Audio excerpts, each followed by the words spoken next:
Our first reading today comes from the book of Genesis, chapter 28, verses 10 through 19. Jacob left Beersheba and set out for Haran. When he reached a certain place, he stopped for the night because the sun had set. Taking one of the stones there, he put it under his head and lay down to sleep. He had a dream in which he saw a stairway resting on the earth with its top reaching to heaven, and the angels of God were ascending and descending on it.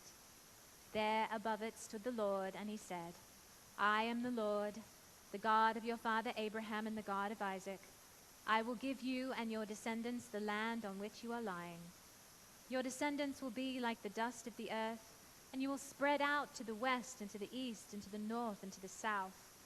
All peoples on earth will be blessed through you and your offspring.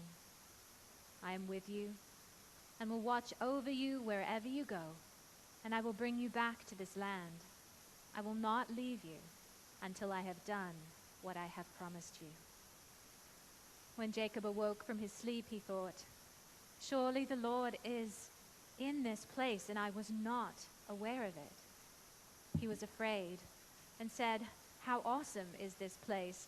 This is none other than the house of God. This is the gate of heaven.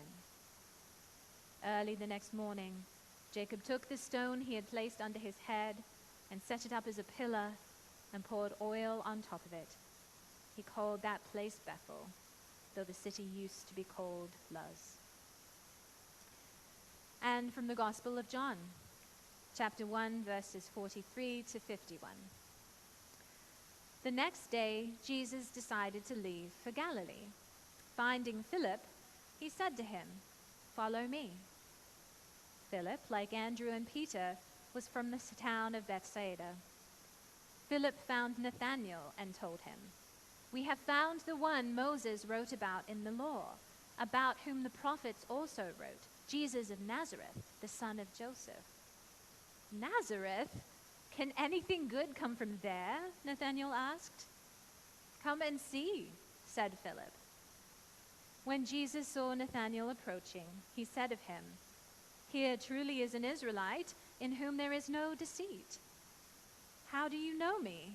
Nathanael asked. Jesus answered, I saw you while you were still under the fig tree before Philip called you. Then Nathanael declared, Rabbi, you are the Son of God. You are the King of Israel. Jesus said, you believe because I told you I saw you under the fig tree. You will see greater things than that. Then he added, very truly I tell you, you will see heaven open and the angels of God ascending and descending on the Son of Man. May God bless the hearing and the living of this word. And further from the writings of Emanuel Swedenborg, Secrets of Heaven, 3539, passage 2. The goal of rebirth is for us to develop a new inner self, and therefore a new soul or spirit. But our inner self cannot be remade or reborn unless our outer self is too. Although we are spirits after death, we take with us into the other life aspects of our outer self, earthly emotions, doctrines, facts, in short, all the contents of our outer earthly memory. These form the foundation on which our inner depths rest.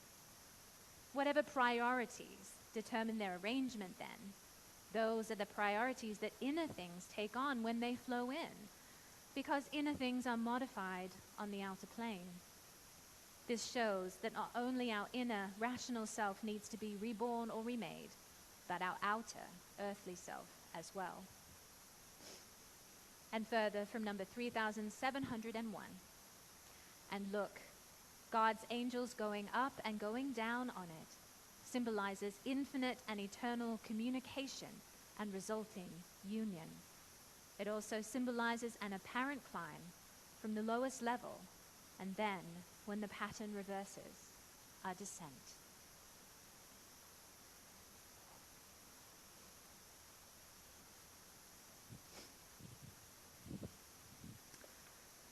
welcome to the children's message today, my friends. So, we had two stories in our Bible readings today. Both used an image of angels going up, ascending, and going down, descending. And one of them talked about a stairway or a ladder.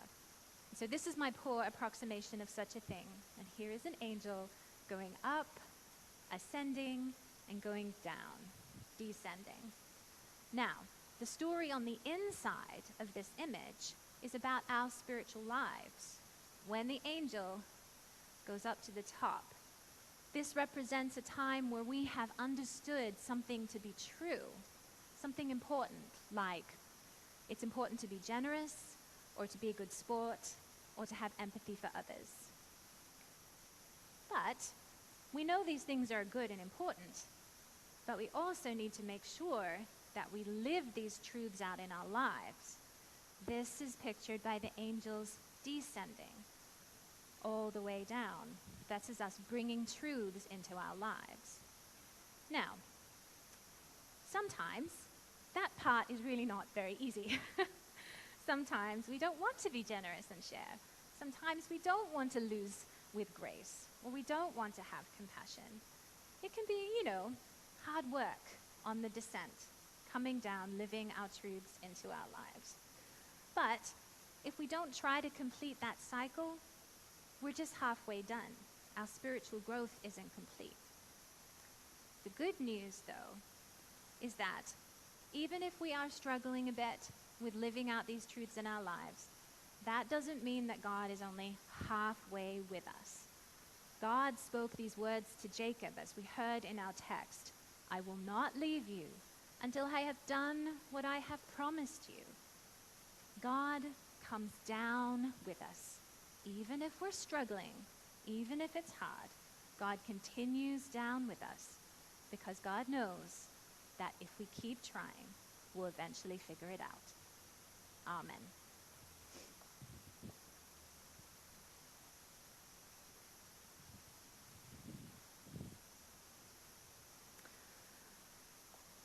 So, my friends, today we hear the story of Nathanael's conversion. Now, as a character, he does not appear in any other gospel apart from the book of John, and is absent from the other gospel lists of the 12 disciples. Now, this is not so surprising. The Gospel of John does not seem to define discipleship quite as narrowly or as formally as the other texts. In this gospel, Nathanael appears twice, in our text for today, and also later, when Jesus appears by the Sea of Galilee after the resurrection. Now, Nathanael seems something of a relatable figure, doesn't he? Perhaps it's easy to recognize his skepticism in ourselves and others. Nathanael hails from Cana, and people from Cana generally despised folks from Nazareth. So when he scoffs that nothing good can come from Nazareth, he's revealing his pre-existent bias. Now, we all often fall into bias or prejudice, forming opinions from preconceptions, and we deserve to be challenged on it, drawn away from it, especially if we're public figures who set the tone for national discourse. Yet thankfully, Nathanael does not appear to be hardened in his ideas. He accepts Philip's invitation to come and see. And upon seeing Nathanael, Jesus affirms his good character. His reference to Nathanael as an Israelite is meant to place him positively within the history of their tradition. Nathanael asks suspiciously, "How do you know me?" And Jesus reveals what Nathanael had been doing before Philip had come and found him. Now, this hardly seems like much of a revelation. There could have been innumerable ways that Jesus could have found this out. But Nathanael is convinced. And perhaps it has more to do with the fact that a fig tree traditionally denotes a place where rabbis study the Torah. And to Nathanael, it was revealing something of his own private nature and aspiration. We don't really know. Even so, even Jesus seems a little bemused by the speed of Nathanael's reversal, and shares rather conspiratorially, "You will see greater things than that." as we imagine Jesus whispering the same thing to us, it feels like an exciting promise that we are being let into an amazing secret. As we travel through the episode, though, I believe that the true revealing of Jesus' character is found not so much in the titles that Nathanael subsequently calls Jesus, but in verse 51, where Jesus says, "You will see the angels of God ascending and descending on the Son of Man." This is a reference to the story of Jacob's ladder in the book of Genesis, which we also heard in our reading today. And we learned that while Jacob was on a journey, he stopped to sleep for the night and he had a dream. And he saw what Jesus was referring to here, a stairway resting on the earth with its top reaching to heaven and the angels of God ascending and descending on it. The Lord is at the top, reiterating his promises to Abraham, Jacob's grandfather, and making new promises to Jacob, including, "I will not leave you until I have done what I have promised you." Now, a Swedenborgian interpretation of this story of Jacob involves the joining together of what is spiritual and what is earthly. Essentially, the process of our spiritual journey as earthly beings becoming spiritual beings. In order to be regenerated, we need to be able to raise up our understanding beyond the less than spiritual things that occupy our minds and that we love in this world. We need to be able to recognize the truth of God's reality, even if it is different from the habits and the loves that we have formed in ourselves. So, for example, we might love winning arguments, but the truth of reality is that conversation and relationship is about connection, not domination, and so should be opportunities for listening and empathy. Our relationships will likely suffer until we can arrive at a recognition of this fundamental truth. But this recognition itself doesn't mean anything for our spiritual trajectory if we don't bring that understanding back down to earth and enact change in our actual life. And to do this, we need to put aside the satisfaction that we get from besting our conversation partners and thinking ourselves absolutely right in order to really hear other people and actually practice listening. The process of regeneration of our spirit is that we ascend to realization and then we descend to actualization, the spirit brought down and conjoined with the earthly. And there are many ways to understand or picture how this process works. The stairway image suggests a connective loop, but a spiral is also an image that is often usefully employed. And what I find especially interesting in the juxtaposition of these two stories are the two different promises that God makes to Jacob and to Nathanael, promises made to us as well when we are in the same headspace as these characters. To Nathanael, Jesus says, "You will see greater things than that." This is an exciting promise filled with potential. And it is about what we are going to be able to learn, how we're going to be able to expand our minds and our worldview. We are going to be amazed by what God is and what God can show us, and to know that there is more to experience and understand, and that we're being invited into that knowledge. This is the promise that is spoken to us at the beginning of the ascent of the stairway. We begin here in all of our earthly details, but sometimes we look up and we know there is more to life. We might be reasonably skeptical in our hope. We might take each step carefully, and that is okay. But the promise is that the stairway exists and it goes upward. The promise is that we can improve our state, ever increasing our capacity to love and make the world a better place. This kind of outward-looking aspiration is what drives much of human learning, both secular and religious. The other promise is to Jacob. God says, "I am with you. I will watch over you wherever you go. I will bring you back to this land.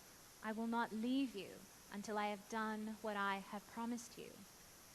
This is the promise of the descent. If the ascent is exciting and exhilarating, the descent is not always so. Changing our habits and our desires and our dark impulses and our social structures is very hard work. Psychology has informed us that it takes 9 positive thoughts to counteract 1 negative one, or that forming new habits takes 3 skills: attention, focus, and purposeful repetition. Do any of those 3 things sound like they're supported and lifted up in this modern day and age? Not so much. Spiritual work can be discouraging, exhausting, and embarrassing. We will fail many more times than we succeed. Perhaps we can think of trying not to lose our temper as an example. It is so very hard to dismantle our emotional habits around our various triggers. Or what about facing the reality of white privilege? Many of us will encounter layers and layers of shame and regret and defensiveness and uncertainty around this topic before we're able to contribute usefully to the dismantling of systemic racism. The promise of the descent, though, indeed the promise contained within the incarnation itself, is that God does not stay at the top of the ladder while we go down into the scary hard work.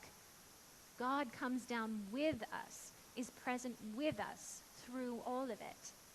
God's whole purpose is to make a heaven from the human race, to connect the earthly and the spiritual within us. And this is a game way too important to coach from the sidelines. So God goes where we go, into the details, into the slog.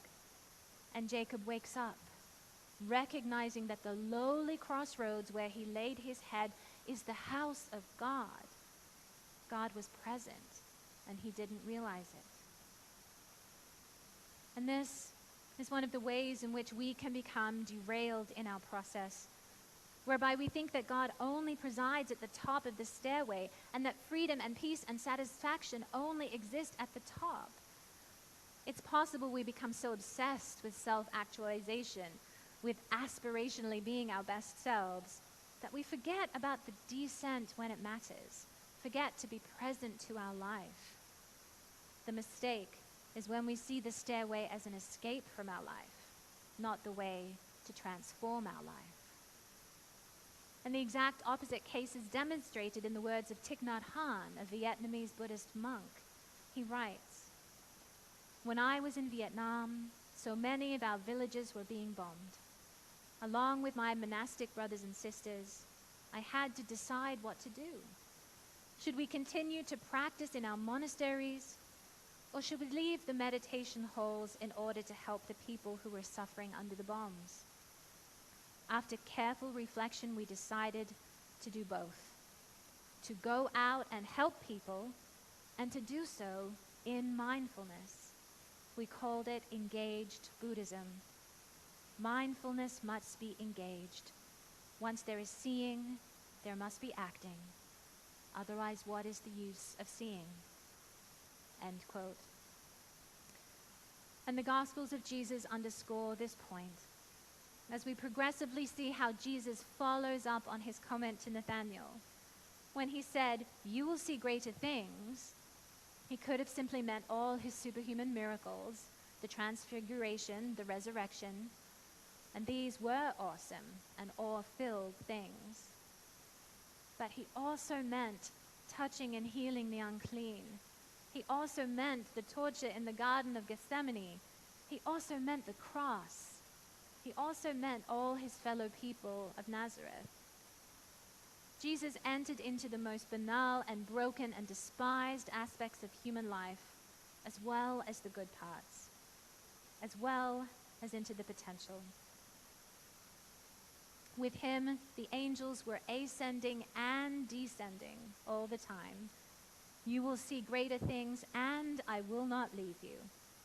Jesus' glorification was and needed to be a reflection of our process, a reflection of the ascent and the descent, a reflection of a whole and connected loop, because God means to offer salvation to everyone and redemption to everything.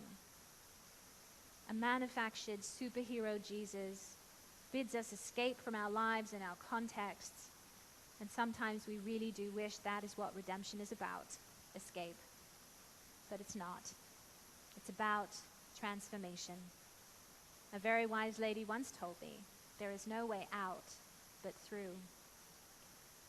And in the end, how else can we imagine that God and humankind could have any real partnership but with this balancing, this fundamental connection between transcendence and immanence, between the great beyond and the right here?